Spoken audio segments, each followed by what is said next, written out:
on YouTube, but the stats on YouTube, because I've been posting every day because editing has gotten a lot easier. The Riverside editing app has gotten so much easier. But check this out. In the last month, 20,000 views. That's 250% more than my previous month. Watch time 63 hours. Y'all are eating these videos up because I'm doing these long video form podcasts and then I'm cutting it up into shorts because the editing app makes it so easy to do. So I end up cutting it up into smaller videos that's 200% more, 63 hours of watch time, 200% more than the previous month. And then I got 9 subscribers. I'm talking about, this is all on YouTube, by the way. But Instagram, the numbers are pretty ridiculous as well. 9 subscribers added. They're mainly from my shorts, not from actually my podcast. So thank you again. Thank you for tuning in. I don't get any monetary benefits from it, but it is a way to express my views, and I'm glad that it resonates with people, apparently. So I appreciate that. Even if people disagree with me, which a lot of knuckleheads do. And a lot of smart people do, and I thank both because it iron sharpens iron. That's the best way to say it. And then 9 subscribers. That's 350% more. 300. I'm getting comments on my videos. Apparently it's hit more people. 350% more subscribers than the previous 30 days. And obviously that's all from probably just this past week. So I don't know, like that. It's a pretty torrid pace that I've been doing these podcasts, but I've been keeping it to 10 minutes, 15 minutes, but every now and then I'll be able to produce a hour long podcast. I don't know if that's appropriate for like a weekday, maybe a weekend, but it just depends on the content too. I mean, with the Kristi Noem firing, with the bombing of Iran, these are big moves in terms of socially, not necessarily in the stock market. There should be less to talk about in the stock market, but even then, it's how does the market react to a lot of these big events? And it seems to be pretty mild so far, right? And what I've been preaching is long-term and indexing and contributing to an index fund at a regular basis, no matter if the market goes up or down. Stay invested for the long term and have a long-term outlook. And an index fund, if you check out my first 2 podcasts, I don't know which one it's in, I go through the mechanics of how to go about investing in an index fund, and I will post my video. I have to find it because I had it on Facebook and and it was deleted because it was such a large file. These lives are large. I mean, even these podcasts are large, and these companies are investing so much resources into it. But YouTube in particular is pushing me to do shorts. I don't know if it's the watermark that I use on Riverside, the podcast, it's longer form too. People just don't have the time to sit and watch all that. So I get it too. So that's why I'm doing shorter podcasts and then cutting it up into shorts. It seems to be working a little better. People seem to be appreciating that a little better and showing a lot more love that way. So again, I appreciate all the support and all the love there. So I'm looking at 85% of my views on Instagram was from non-followers, but 15% was from followers. I mean, there's a lot of freaking views, 25,000 views in the last, I guess, 30 days. Now it's fun stuff on Instagram too. It's not just podcasts and things like that, but my followers, breaks it down by, it skews young on Instagram, younger, it seems like. And yeah, the insights are better on the phone on Instagram, but I'm actually recording with my phone, so I'm not going to take a look at that right now. But the point is, thank you for the love. Keep liking, keep subscribing, keep commenting, even the bad comments that I don't like. Especially with sports, I don't even care what people say. When it comes to politics and religion, if it's not respectful, like somebody just called me a pointy head, but at least it wasn't a racist comment. Somebody called me a Chan, and I was like, why? Where did he get that? And I thought he was just making it up, but my channel is Tri-K-Tran Chan. So my bad to the guy who posted it, because I was like, why do you call me Chan? My last name's not Chan. I was posting something about Notre Dame. He's like, yeah, listen to Chan. So I might try to find that comment, and sometimes I hide them because I think they're being rude. So I accidentally hid that one, So I go find it and unhide it. I just don't like hiding accounts. I don't like hiding comments. I don't like deleting comments unless it like on Facebook, there was this one troll and everybody saw who this troll was, who kept commenting a certain viewpoint. And everybody knows the viewpoint. You don't need to beat a dead horse. But so it's funny because we were friends on Facebook, and then she defriends me, and then says all that bad stuff, and then and expects me to keep her comments up and respect her comments, and it's like, no, I don't need to, and especially I don't mind that she talks rude to me, but once she starts talking rude to my followers and my friends on Facebook, and she's not my friend, it's like, that's when I started to hide a little bit of her comments. So she thinks they're still up. But I don't like, generally speaking, if you see me on threads and stuff, I leave all the racist comments up. I typically do, because I want people to see, like, this is what's going on. This is like real, you know? And for the most part, it's also a teaching moment for those people who are observing. It's like, how do you react when someone is clearly race baiting and when there's so much hatred in the world? You have to keep your composure, right? I mean, this has been going on since I was young, and so it's nothing new. I guess I've gone over that. I've gone past that stage where it hurts, and I used to think about it a lot more. I've ran across it the most in, I feel like, college. And I think, I haven't really spoke on this, but I feel like even in grad school, I ran across a lot of it. Me being obviously a minority from California in the Midwest, that was tough for a lot of reasons. I love the experience. I learned so much. I love the school. I mean, I don't know if I would have gotten the same opportunities at another school in terms of the opportunities post-graduation. And I've done so much work to recruit even after graduating. Bank of America was a huge recruiter on campus, and I was an interviewer. I was the interviewee, feeling sort of left out sometimes and lonely, and now I'm the interviewer, right? So, and I didn't treat it like that. It's just water under the bridge. I mean, at least to me, I've seen it from all over. It was a little bit more intense in the Midwest, I would say, because there's a lot less Asians. And they're just less familiar with, they have less exposure to Asian people.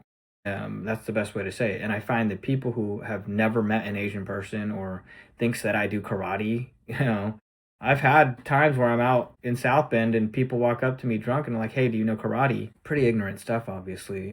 Good thing I had good friends to push him away, but he was obviously inebriated. But those are just small examples, and what do you do in that situation? It's like I said, I think the last time I was really hurt by it was in college. And it's funny because a lot of people experience it in college, and I think it's the first time you're let outside your parents' homes. Your parents can't tell you what to do anymore. They can't tell you to respect the other person. So all of a sudden, you develop, you don't have to be nice anymore. You don't have to be nice anymore. And you just end up being who you are. And it's unfortunate, and it shouldn't be this way, but is there tension between groups of people, different races? Yes. Some of it is natural, but we can't just use that as an excuse. I know that that's an argument on the right. Like I said, I've been deep in the literature on the right. I know a lot about how the right thinks, and I agree with some of it. I don't agree with some of it. We don't live in a perfect world, and we've made a lot of progress, but we've gotten better.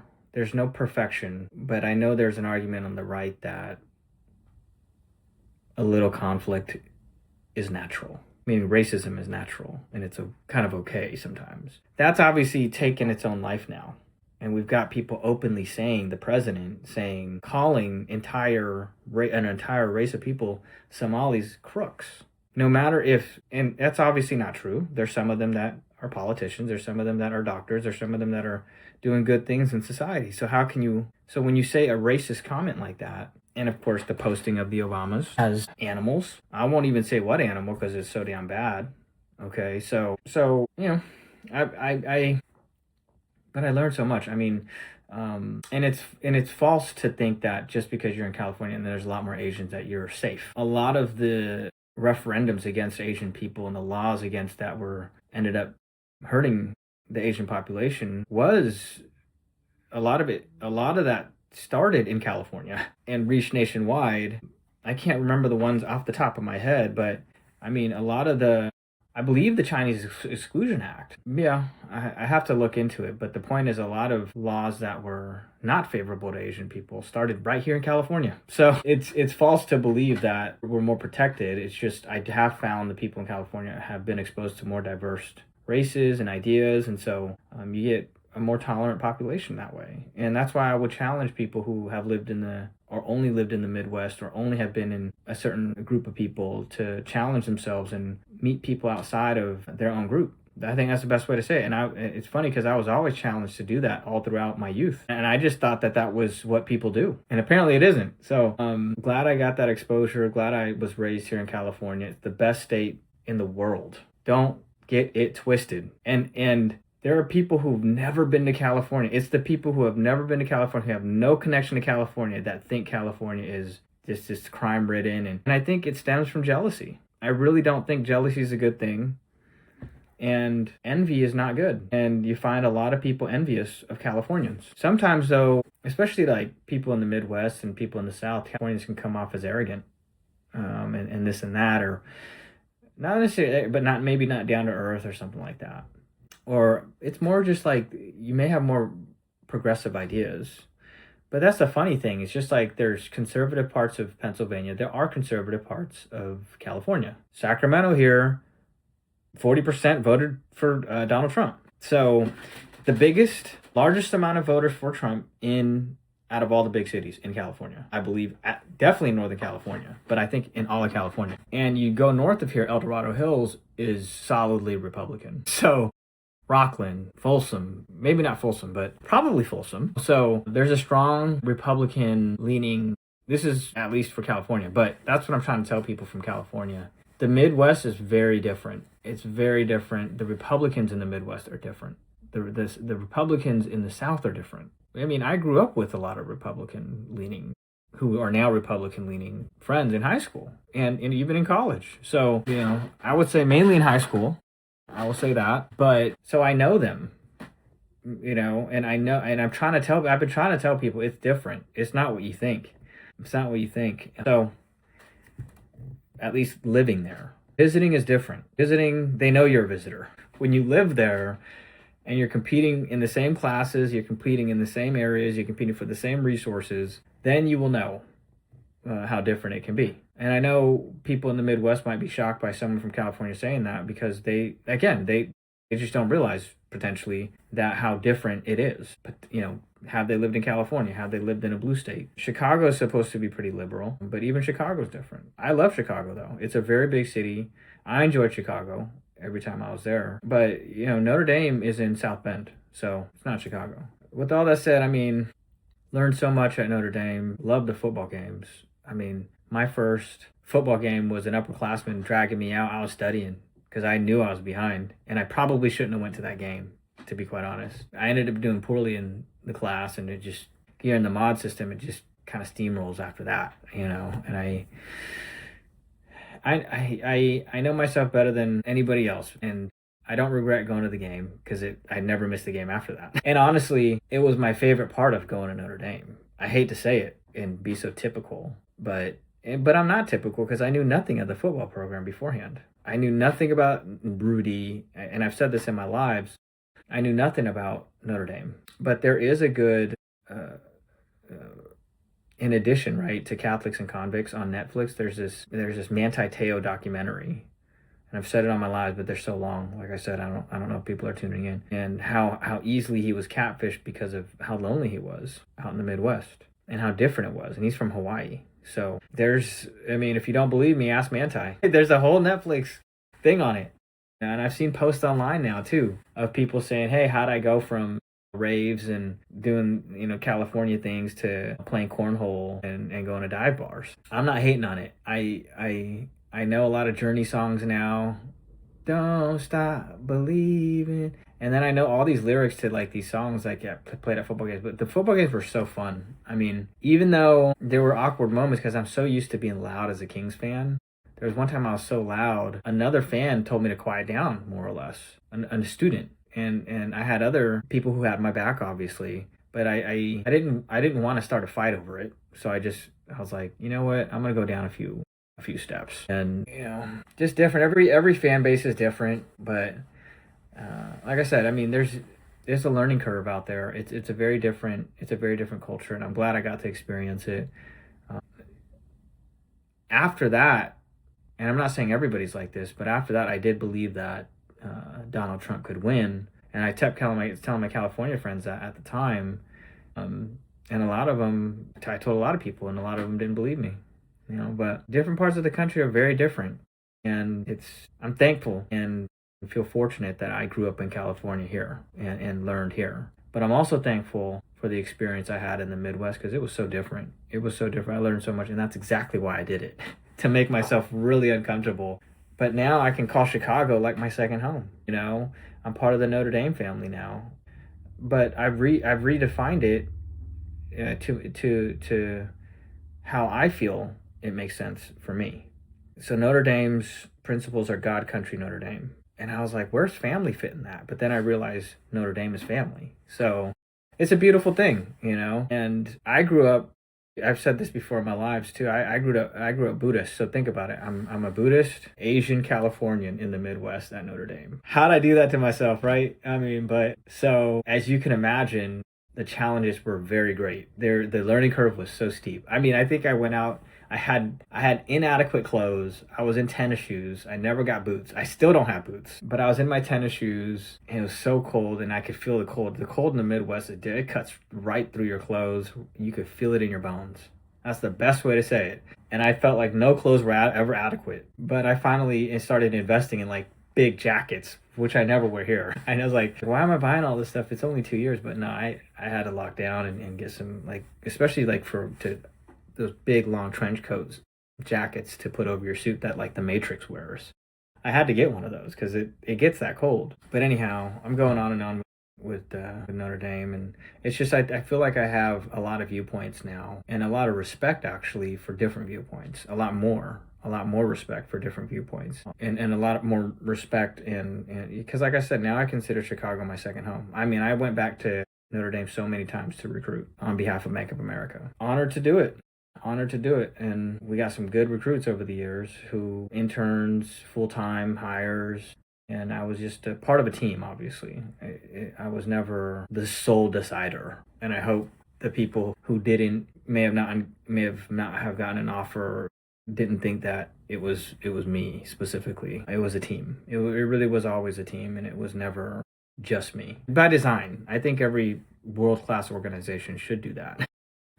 To avoid conflicts of interest, things of that nature, and make it a fair process for everybody. So, but yeah, shout out to B of A and great company. I learned so much. I'm very thankful for my experience at B of A.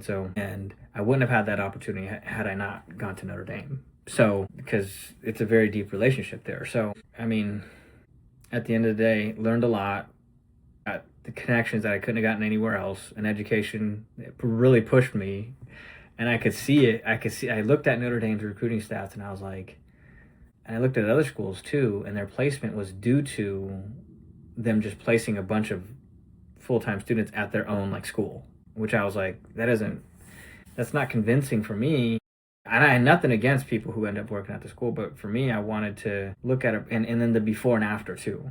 The before and after for me in terms of salary. And so I really wanted a program that actually did something. It's not just cherry picking the best people. Highest GMAT, McKinsey, undergrad, work experience, Harvard undergrad. We'll take you at Stanford. Nothing against Stanford, but it's like, I really wanted to pick a program that I felt was actually doing something for their students, pushing their students academically, stuff like that. And that's what I got. And I got a lot more than that too. So, looking back on it, it was so challenging for me, but looking back on it, I think it was much more challenging for me than people realize, but I got through it and I'm glad I did it. That's exactly why I did it. And I'm not a masochist, but again, I was always taught, all my whole peer group, my whole high school experience was doing that, was jumping group to group, learning to get to know every single group and not getting into any, I had my group, but if I ever saw someone being left out or a clique, I cross-pollinate ideas,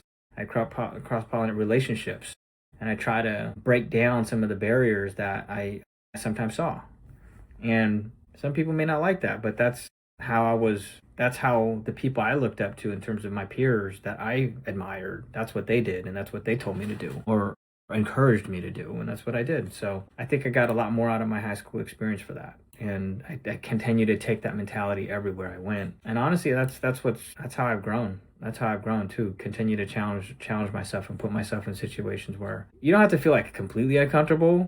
Like that may not be a good idea, but continue to put yourself in situations where you're continuing to learn. And I still do that. So, but as far as markets, probably should have started with this. I mean, bad jobs report. So the market dropped initially, rallied, and again, just seemed pretty mild overall. But it was down quite a bit. And I will tell you, one sector in particular that's getting hit hard is private credit. Jamie Dimon's been calling this out. And it started with some sort of sub auto loans with some smaller banks. And this is really after Silicon Valley Bank failed. He's seeing a new wave, potentially a new wave. And private credit has lent heavily to the AI, the whole AI trade, the whole software trade. And so their companies, their stocks are under a lot of pressure. That is more concerning to me than the jobs report. And I think it's, again, reason for caution. But if everything was perfect, prices would probably be too expensive. So especially as a passive investor, as a passive indexer, as an active portfolio manager or investor, I think depending on your asset size, it may, if you cannot find an opportunity, not a bad idea to stay patient. I mean, that's the best way to say it. If you don't see an idea that you like, or if you don't see a stock that you like for the long run right now, wait. I mean, roll T-bills. I mean, or whatever it is. So, with that, I mean, I say that with the full understanding that cash is not ideal. Cash is not ideal, but if you're seeing everything and there's nothing out there that you like, you don't have to invest in anything, and you can just keep a little bit more cash on hand for now. With that said, I mean, if you find something that you bought and you like and you think it's undervalued and it drops, you've done your analysis and you're diversified. You can either get spooked and sell, or you can trust your analysis and either wait or buy more. So, and again, it's a Friday, so maybe I'll expand on that. I would only do that if you've tested yourself with a paper portfolio, or perhaps with your own portfolio that you've managed and you think you're doing decent right now. So test yourself. I mean, and be honest with yourself with how you're doing. I mean, your online brokerage will actually tell you your performance. It'll calculate your performance and account for the inflows and outflows, but sometimes not accurately. I mean, if you start an account mid-year at some brokerages, they'll count that as full year performance. So you kind of have to manually calculate it if you need to do that. Those were I think the two bigger headlines. I mean, I've really been not listening to the financial media. I'll read the newspapers. But listening to the pundits on financial media nowadays, it's so much of it is political that has nothing to do with business, and it just seems like there's a push or a strain almost. Or maybe there's just nothing else to talk about. But there's almost this forced, it seems like from up top to force a political conversation where it doesn't even make sense. I got very political yesterday, but I mean, Kristi Noem was fired. I mean, that's a big political moment. And it's something I've been calling out for a long time. So really since before the administration started. And so this administration, before they started their immigration campaigns. And I went to a protest early on, to a No Kings protest, my first protest ever, to protest against against the immigration raids. I mean, that I was already seeing problems with.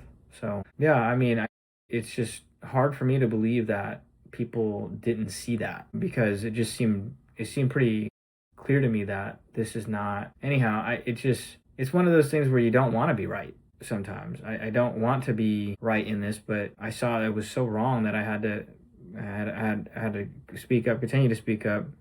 But I called out the conditions that immigrants were getting placed in after their arrests. And why I did that is there was overcrowding. It was just arresting everybody. That's why it's overcrowded. And it wasn't arresting the worst of the worst. And once they arrested these people, right or wrong, they were getting treated very poorly. So that, I mean, already you could see the writing on the wall. Already it should have stopped. Already it should have slowed down. We want to be precise with human lives. We want doctors take the Hippocratic Oath, do no harm. And politics is a little is somewhat different, but you really are still messing with people's lives. Lives are on the line still with war or immigration or whatever it is. So you have to be pretty precise. You have to be very precise because you can upend somebody's life. I mean, think about what happened with the Japanese internment camps. Some of them were citizens and their entire lives were taken away. Literally, if you had a home, you no longer had a home. It was effectively stolen. Such a dark period. And again, I've been talking to a lot of people, and it's disheartening to see us returning to these dark times. We're in 2026. I don't think we've totally returned. I think it's like 2 steps forward. I think it's 1 step back. We've taken a step back. But I think we're going to continue to take steps forward. And that's what we're doing. That's what I'm seeing. And the removal of Kristi Noem, which should have been done a long time ago, is just one example. Just one example. And so I'm very sad to see all that, but I still believe in America. I really do believe in the people. I really do. Some people don't, but I do. The promise of America, that everybody gets a fair shot. Everybody gets an opportunity to make it. You can achieve your dreams. More so in America than anywhere else in the world. So I still believe that. I really do. And again, I talk about politics. I talk about a lot of that stuff. Ultimately, it goes back to economics. That's my bias in business. Some people try to force that conversation. And I talked about it in my previous podcast, but there are people in America who are struggling to make it. I know that's hard for some people to believe. I think Charlie Kirk was asked about child hunger, and he's like, oh, it doesn't happen. I've volunteered at homeless shelters. I've volunteered at food banks. I've seen people who are going hungry. Adults going hungry, let alone children. That's why I always saw him as somebody I didn't dislike him or I didn't hate him. I just was just like, I don't think he knows what he's talking about. And so I stopped listening to him. So I actually didn't know anything about him until all this attention was brought on him because some crazy dude, decided to be violent and commit a terrible act of violence. And so that's when I started listening to him and wondering what he did and stuff like that. Not because people were sad about it, more because I just wanted to challenge myself. It goes back to challenging myself to try to understand. So I forced myself actually to listen, to see some of his ideas and what people thought and things like that. Because he did have influence on a large swath of people. That doesn't matter to me in terms of how many people he's touched or whatever. I mean, it's obviously something, it's a great accomplishment for him. But I don't care if a lot of people think something is great. If I don't think it's great, and I have good, solid reasonings of why I don't think it's great, it really doesn't matter what anybody else thinks. And so that's how I always felt. That's how I always felt about Charlie. And it wasn't an insult to him. It's just I tend to tune people out if I feel like I'm hearing the same things from them. It seems like so. But that's what happened, before that violent act. And so, afterwards, I just felt like tragic. That's what I felt like. Very tragic. It shouldn't happen. It really shouldn't happen. It really shouldn't happen to anybody. It's happening to people on the left as well. There's a senator. There's judges now. There's this whole segment on 60 Minutes, and it got overshadowed by all the bombings on Iran. But there was a federal judge that ruled on the, I believe, birthright citizenship order. And somebody played a prank on him and swatted him or something. And this judge said that he's received more threats against his life than ever. There's a federal judge. And he's not, I think he's a Bush appointee. And he doesn't even try to hide it, where he thinks it's originating from. He thinks it's some of the rhetoric that's coming from the top. We need to chill out with that. I watched Warren Buffett's one of his last interviews that he did. He apparently did it last year after his annual meeting. And he's like, can we just be more kind? This is a billionaire, has everything in the world, has lived a full life, has everything he could ever need. And one of his last words in his interview, maybe of ever, I don't know, is can we just be more kind to one another? Or something to that effect. I thought it was pretty powerful. Because Warren is not a corny guy. He's not he doesn't say things that are uninformed. He doesn't say things, I don't know how to describe it. His words carry weight for me. If you know him, he's a strong guy. He's gone through a lot to get to where he is. So I respect what he says. I don't think it was a political statement, but nowadays it could be turned into a political statement. Everything has turned political. And like I said, The anchors on TV doing that with the fight. That's why, I mean, I'm just fed up. So I stopped listening. I can't even listen to it. It's so terrible. I mean, if I had a financial media channel, which this is what this has turned into, I would talk about the economy, like jobs numbers. That's fine. Wage growth, inflation. And they talk about all this stuff, but they talk about just all this other jazz. If I had their type of access, I would be interviewing CEOs and all the time. I would be bringing in experts in the field all the time, as much as I could. But I mean, it's a financial channel, so it tries to appeal to a lot of people. I've seen them give some really bad advice when they start trying to appeal to people who want to pick stocks. I've seen it time and time again. And Sarah, I've never had beef with Sarah. I've never had until recently, when she's made everything so political. So her sort of expertise has always been in basically apparel and fashion and like clothing and things like that. The problem is that whole industry is very, how do I say this? It's, for example, as a younger man, I remember Jinkos were in style. They're these large jeans and they're ridiculously baggy. They don't even make sense. They're dragging on the floor. They're tearing up past your shoes, but they're no longer cool. Actually, they got back into style, I think. The younger folks are, like Gen Z, I think, is wearing these big baggy jeans now. That at least I saw in Japan. And I think even in the United States, they're starting to wear those baggy jeans again. But that's what I'm saying. It goes super baggy, like flying away. I think there's bell bottoms at one point, and then skinny jeans. And now skinny jeans are no longer cool, and it's back to baggy. So it's that type of industry where I feel like she might have got pigeonholed into because of, I hate to say it, but because they may have pigeonholed her into that, because she's a woman, unfortunately. Not unfortunate she's a woman, but unfortunate that they may have pigeonholed her into that. Or maybe that's just something she likes and she spoke to as well. My point is, I thought that I found her insights there insightful, and it's just few and far between when they brought her on as like an expert in that industry. And so I think she's gone from that and pivoted to the conservative voice on her show. It's a 2-hour show. It's not a short show. And so she just, like, everything, she turns political. And when she was talking to Senator Warren, Elizabeth Warren is a politician, so you expect some politicizing, of course. But then when it's just talking about like everyday stuff, she made a joke about Zoran and how basically about him and basically making fun of him giving things away and just stuff like that. And there's many more, and she just is relentless with it. And so I think, and I hate to say, and I've said this in my lives before too, I hate it when people don't have anything else to do, so they get political.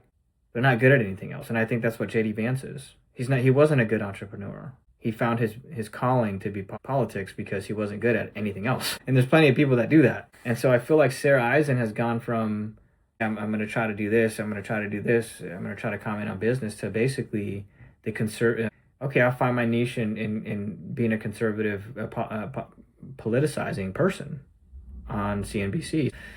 It's gotten her attention from the Trump Jr. and Eric Trump, and she's, I guess, creating a niche for herself, but she's never done that before. And but I'll flip to all these other channels. Like, I can't watch Fox sometimes because that's all they talk about. And then I can't watch Bloomberg's Balance of Power because that's all they talk about is policy. And it's just, I'm a business person through and through. I can see where these societal things can affect a business. I tend to wrap back everything into economics and business. I don't think we're a more secure world. And this is where I agree with Warren, where a lot of people are living in destitute poverty, and all their leaders care about is developing like a nuclear bomb, like North Korea, for example. I don't think we're safer for that. I don't think we're safer if we're this sort of island necessarily. I think it's gone too far, as in, I also don't think that we can help others without helping ourselves first. We have to be healthy first as a society and as a country. There's a lot to solve here. I mean, Bill Gates likes to make fun of Elon Musk because he's going to space. I think people, especially people who are struggling here in America, I'm not saying it's right or wrong, but they're looking at Bill Gates like helping out all the world. And I'm not talking about, like I said on a previous podcast, I'm not talking about easily curable diseases. They're not easy, but curable diseases, which I think is mainly what he focuses on. But I think there's a lot of people here who need help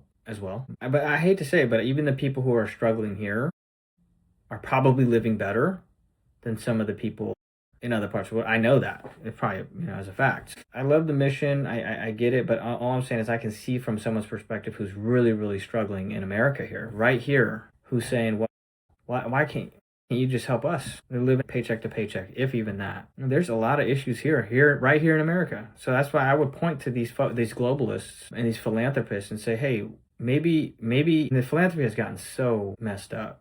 I mean, the whole thing is the whole Epstein thing was in the name of philanthropy, by the way. It's just, but my point is, yeah, I mean, let's focus some of those resources, and maybe highlight some of those wins that you're doing right here at home. So Jeff Bezos' ex-wife, Mackenzie, I think her name is, for example, donating to historically black colleges. Big money. Big money. I mean, that's just an example of, but gosh, I would love to see like Elon start an organization that feeds the hungry here, right here in America, or any of these billionaires. It's just funny. I can't think of one like big time program for either housing. I'm talking about Maslow's hierarchy of needs. This is what I talked about in my last podcast. Housing, hunger, health.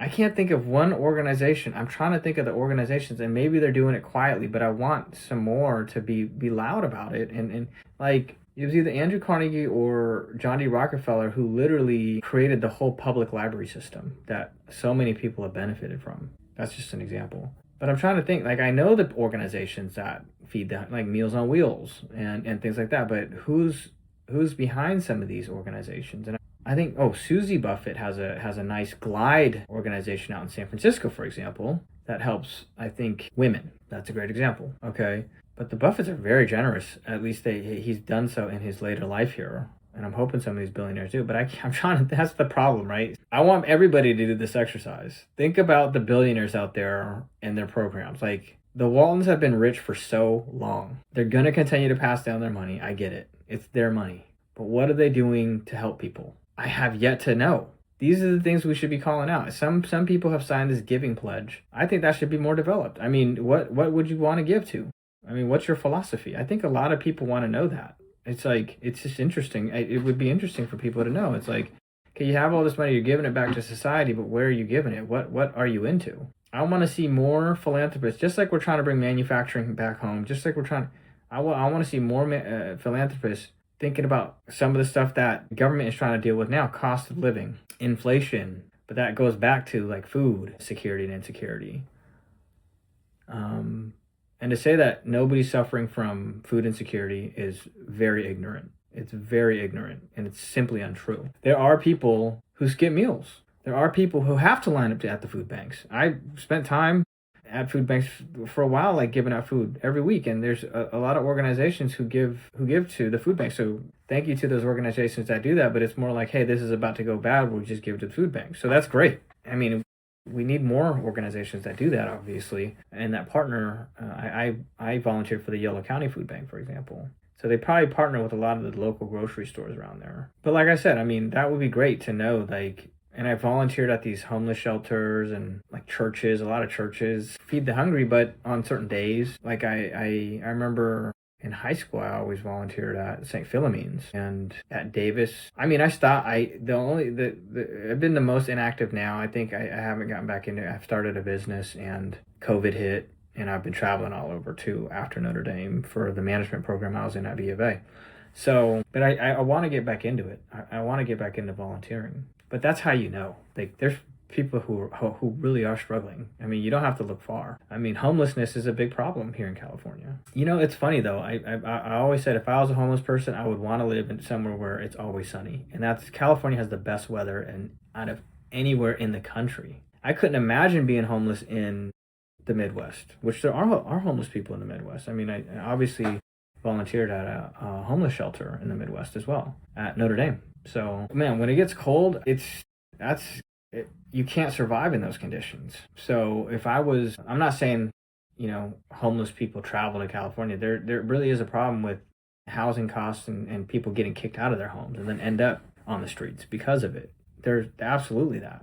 But I'm saying if I was homeless and long term, where could I pull it off the longest? The weather would have to be accommodating for that. And it's not that it doesn't get cold here, but it gets extremely cold in the Midwest. It gets, extremely hot in other states as well. But the cold is really the one that when it gets below zero in the Midwest, that you can't survive in that.